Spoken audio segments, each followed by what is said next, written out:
All right, guys, so this is an introduction to my phone interview with Mike Jones, mortgage broker with Centum Financial. I'm Mitch Cleary with Century 21 in Peterborough, and here's a brief summary of what we're going to cover in our phone call interview today. Mortgage deferrals. What does the application process look like?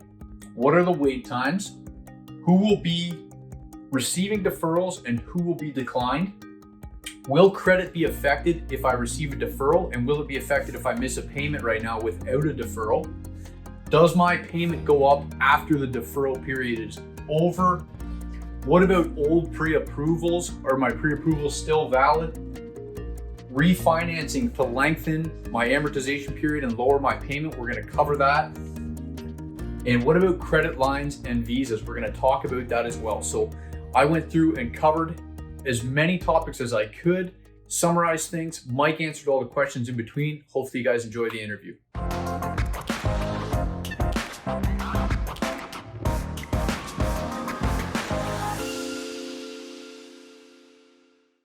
Okay, recording.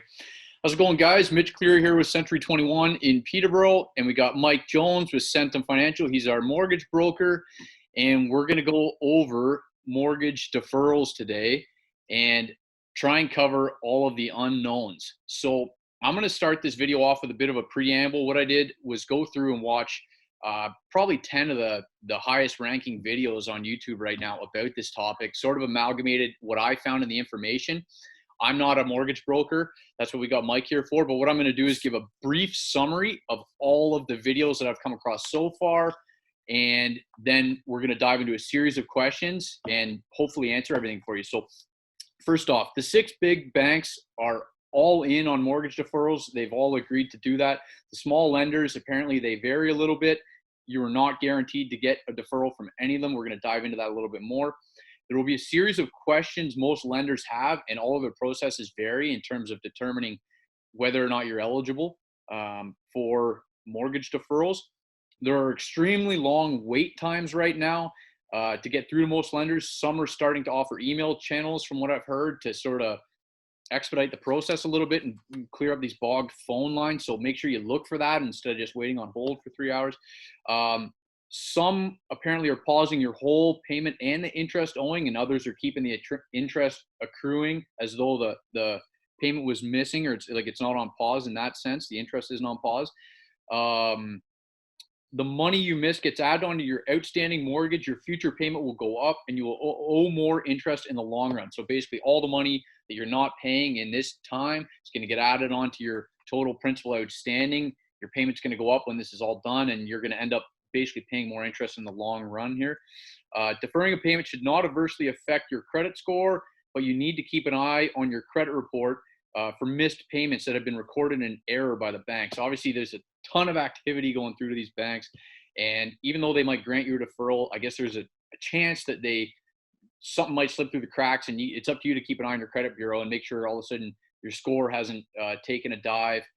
They said that you missed a payment, and you're trying to make up for it a year from now when you go to apply for something. It's just try and nip it in the bud and keep an eye on your credit score if you get a deferral. And I think Equifax has helped with that, offering more frequent and free credit bureaus. So get reports, confirm your deferral has been approved, and hold on to it. So don't hang up the phone yet you're approved for a deferral. Consider it's all good. Make sure you get some form of written receipt or emailed receipt and hang on to that thing, because you're going to potentially need it as proof in the future when you go to switch lenders, showing why you didn't pay, or if anything does happen with your credit report by accident. And then finally, make sure you call before you miss a payment. This is not just the government's issued it. There's a 6 months relaxation on mortgages. You got to call and make sure that you have a deferral confirmed, and then confirm the length of the deferral. So if you're not needing a deferral right away, you're likely to be put off as they're overloaded with emergency cases. Okay, so that's our summary. And yeah, Mike, let's break it down. So the 6 big banks have agreed to defer mortgages. What about credit lines and visas? So with credit line and visas, the big thing I say is if you can make the minimum payment. So obviously with a mortgage, the payments are a lot heftier, generally.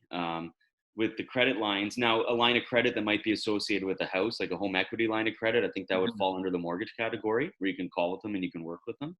On a personal visa or a personal line of credit that's not secured against a property, my suggestion is try your best to make the payment, even if it's the minimum. You don't have to make a full, payment, but work with the bank, give them a call, let them know, ask them again, get proof, get it in writing, because the big thing is that I want to make sure is that it doesn't reflect the credit score, right? Because if any missed payments or anything hit your credit score, your score goes down a lot quicker than it comes back up, right? So the most important thing I can say is just to make sure that you do get it in writing and do your best to make the minimum payments.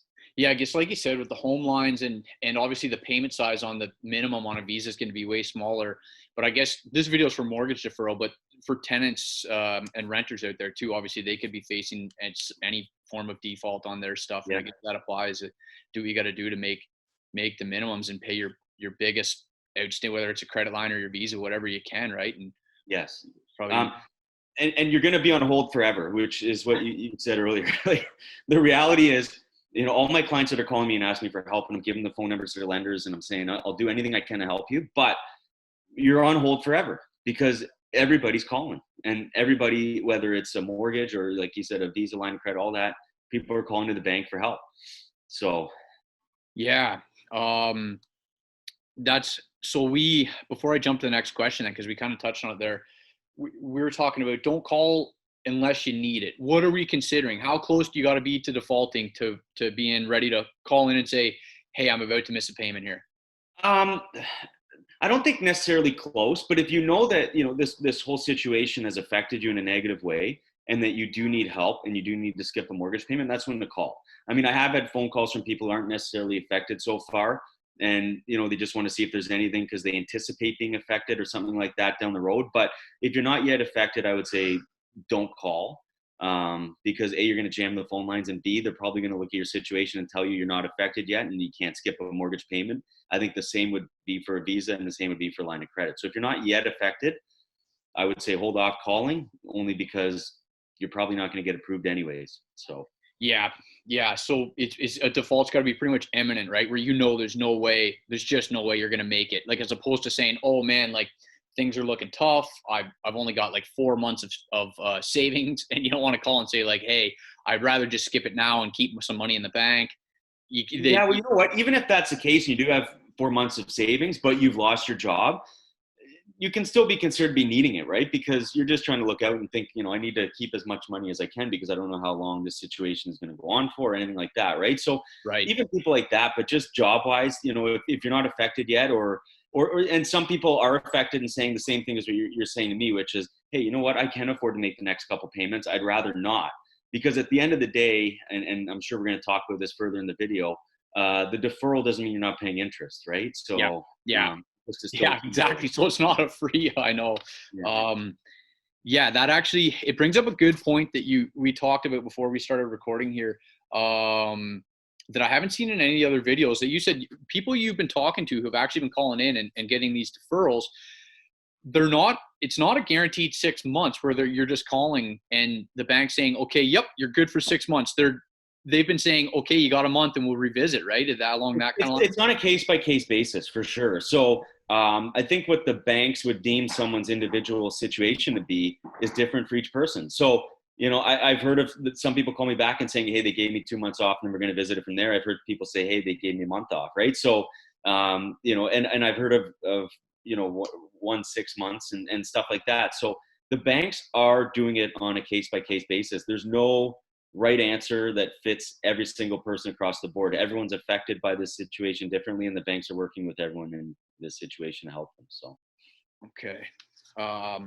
So the application process, one thing we talked about is, what does the process look like? So of course you're going to wait a long time on the line. Say you're somebody who really does need this. Your payment's coming out next week. There's no way you're going to make it. What do you got to make sure that you have ready when you get on that phone, so that you don't accidentally not have what you need, run around scrambling? Like, say you're on hold for 3 hours and all of a sudden you have to go do something, emergency at the house. You got one of the kids is up or whatever, and you didn't have your documents ready, or for whatever reason, what should you have ready so that when you get through, you're walking out of there with your deferral? Any documentation or anything? You know what? I would have Just personally, make sure you have your mortgage statement ready. Yep. For sure. Yep. Depending on the bank, they may ask you for a record of employment or something like that if you've been laid off. So I would maybe have that ready. But those are the two main things. You're going to call the number. You're going to wait forever. Make sure you have your mortgage number ready because it's going to make the process on the phone a lot quicker as opposed to them asking you 15 different questions. Yep. They're going to verify it's you. So they're going to ask you stuff that, in my opinion, you'll know off the top of your head, which maybe be named date of birth, name, SIN number, something like that, just to match you up. And then just make sure you have any type of, if you have a record of employment, if you've been laid off and you're trying to get help in that sense, then that would, I'm sure, help. Right. And again, some banks are asking for that. Some banks are just taking a word and melting. Yeah, you're fine. Then, I understand. The banks do kind of have an idea of, what's considered to be essential and what's not, and who's working and who's not. And based off your application and when you did it, I'm sure that they have all your information as far as what you do for a living. So, but those are the two main things I'd say I would probably have ready. Awesome. Okay. Sounds good. Going on, we've covered a couple of these here. So the denied applications, where do you think they're drawing the line? Have you heard of anybody that's been denied yet where they said, we're not giving you a deferral? I haven't, to be honest. I mean, the big thing is that they're working with people, and the frustrating part right now is the wait. Like, people are saying, my goodness, I'm waiting for 2-3 hours to get through to somebody. But it's because they're not picking up the phone with every single person saying, no. They're working with people. And unfortunately, it takes time. Good, right. Yeah. So that's the situation. Yeah. Okay. And it is another thing just to throw in there. It is all lenders. It's not just the major banks. So, when you do go through a broker, you deal with many different companies, most of which some people haven't even heard of before. And all they do is mortgages. Their rates are good. Their service is great. And during this time too, they're working with people as well. So it's not just the major banks. So I don't want people to think, well, because I used a mortgage broker and I went to this bank, that they're not going to work with me. That's not the case. They're working with everybody. So Right.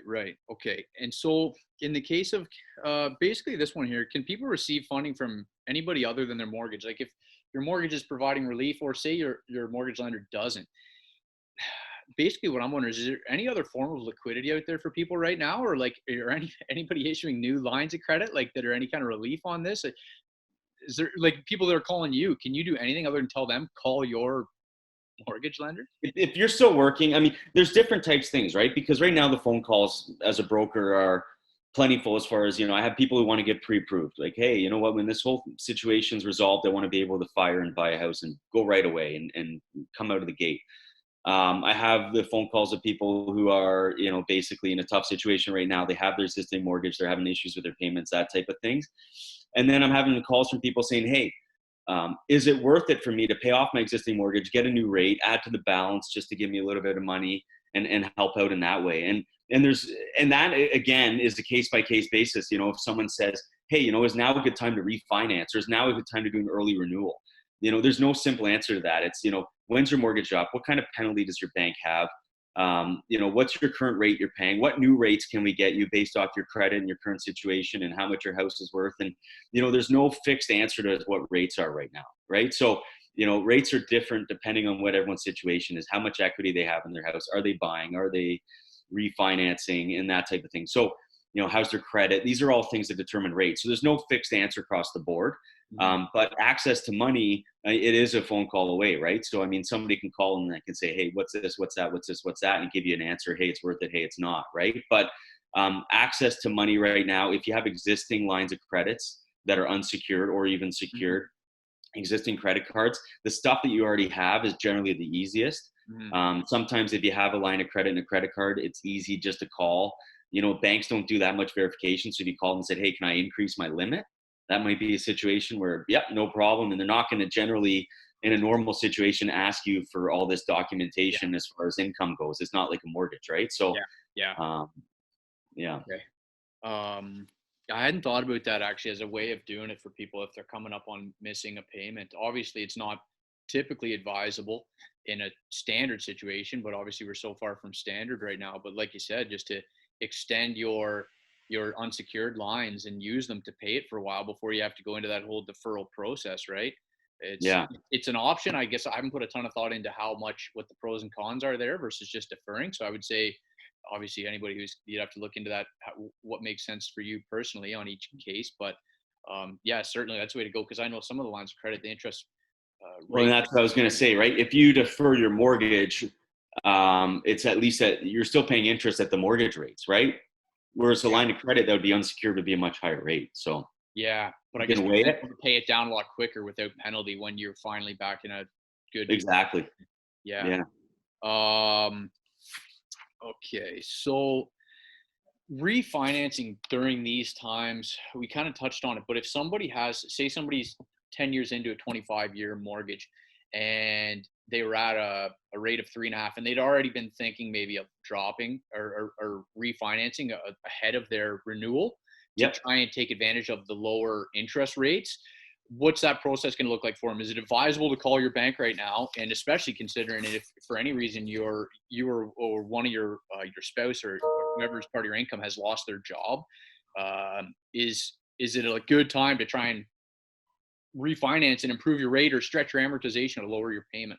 I mean, yeah. So stretching out your amortization with some lenders, most lenders is a reapplication, right? You have to reapply to do it. So, and depending on, and it's a hard answer to say because maybe, husband and wife, husband's lost his job, but wife's income is enough to qualify for the mortgage anyways, and especially with the amortization extended out. So I wouldn't necessarily say if there's two people and they were going to think of doing something and then one lost their job, that just to give up on it. Well, you Yeah. know, you might qualify just with one of the incomes, right? So now on a live deal right now, if somebody's buying a house and then they go to the bank today and they say, oh, by the way, Mhm. applicant number 2 is not working anymore because they're laid off, then, you're going to have a harder time to get the bank to use that income, Yeah, right? Because they're not actively working and nobody knows, given the current situation, when they are going to be back to work. for And maybe sure. they move in June 1st and they're not going to be back to work August 1st. And I'm making dates up. It's not what I believe, but I'm just Yeah, giving an yeah, example, right? So I think that it's hard to generalize and just say, don't do it. Even if you said, hey, you know what? A bank can hold a rate for 120 days generally, right? So mhm, if your mortgage is coming up, we're at April 1st. So up to August 1st, we can hold a rate. So even if your mortgage is due August 1st and you said, hey, my spouse isn't working, we can do an actual application, yep, hold a rate to guarantee you a worst case scenario as far as your rate goes, yep, right? And then as long as you're back to work before August 1st, the mortgage will be completely fine. yeah, So even though maybe right now with somebody not working, it's not worth it necessarily in their eyes to start the application process. In my eyes, it's completely worth it because you're going to get a worst case scenario as far as rate goes. And right. we know we'll get the approval. And as soon as they're back to work, the deal can fund. Yeah, So, that's a good call. That's good to know because I mean, well, I guess people might have more time than usual to try and do that if they were looking at pursuing it. Yeah, get that that's fine. pre-approval, and then when things are all back to normal, you can try and get that lower rate. Yep. So that's perfect. And then in terms of requalification in general, or like a mortgage renewal that was coming up for somebody, say I'm coming up to year 5 of my fixed term on a 25-year mortgage, and I'm worried because when I got this loan, I was employed, making whatever amount, and then now I'm unemployed, and I'm worried. Oh, geez, am I going to get um, my term renewed? And you said it's basically automatic at that point, right? It should roll over. Yeah. So for most lenders, an application for a renewal Hmm. is, if say I'm with ABC Bank, right? My mortgage is with ABC Bank. My mortgage is coming up on April 1st for renewal. As long as there's nothing for the bank to look at me and go, we're not going to renew this guy, which AKA means missed I payments, basically, missed right? payments. I've made all my payments. I've had no issues with repayments, anything like that. Generally, a renewal, there's no qualification required. Okay. So, in other words, the bank will send me a piece of paper and say, Mike, here's the rates we're going to offer you. I choose the rate that I want and I send it back, and that's the end of it. No Yep. requalification, no credit check, no anything. I So just those sign it people back, I don't have send to it, I'm worry. fine. And yeah, so don't bog up the phone lines worrying about that. Just let it ride. Wait for your rates to come through. Select your they'll next term. they'll usually, hopefully the banks will be aggressive and get through to you before you even have to get through to them and say, hey, your mortgage is coming up, what do you want to do? Here's Yep. the rates we're going to offer you, that type of thing, right? Now, if my mortgage is coming up for renewal, I'm with ABC Bank and I want to go to DEF Bank, Yep. right? Now I'm moving lenders. There's a requalification involved. I'm going to need to prove income. I'm going to need to prove, my property tax bill and all these other things that the banks are going to ask for typically from somebody switching their mortgage over, right? So if I'm in a situation where I go, oh my goodness, I don't want to do anything, then I leave it at that and I just renew with the existing bank and try to do my best to negotiate a rate with them. Yeah. So some people who might have been looking to make a jump when their term was up, they might be stuck renewing with the same lender, even if it was I like one think of the so. big ones that had a big fee, like a big discharge fee that you wanted to get away from while you were in between terms. You might have to roll with it, right? Yeah. Because you got to requalify, and you're not going to qualify by moving lenders. You have no choice, right? Yeah, that's it. Uh, So at the end of the day, I mean, there's no right during these times. There's no right solution for that works across the board for everyone. Everyone's going to be in a different situation. There's yeah. lots of questions, uncertainty. People are nervous, and totally, I understand everything that people are going through. And I can always say, if as many of my existing clients as I can help, I'm more than willing to get on the phone Mhm. and try to help and get through to contacts of the different lenders. But the big thing is right now, I'd say to people is just be patient.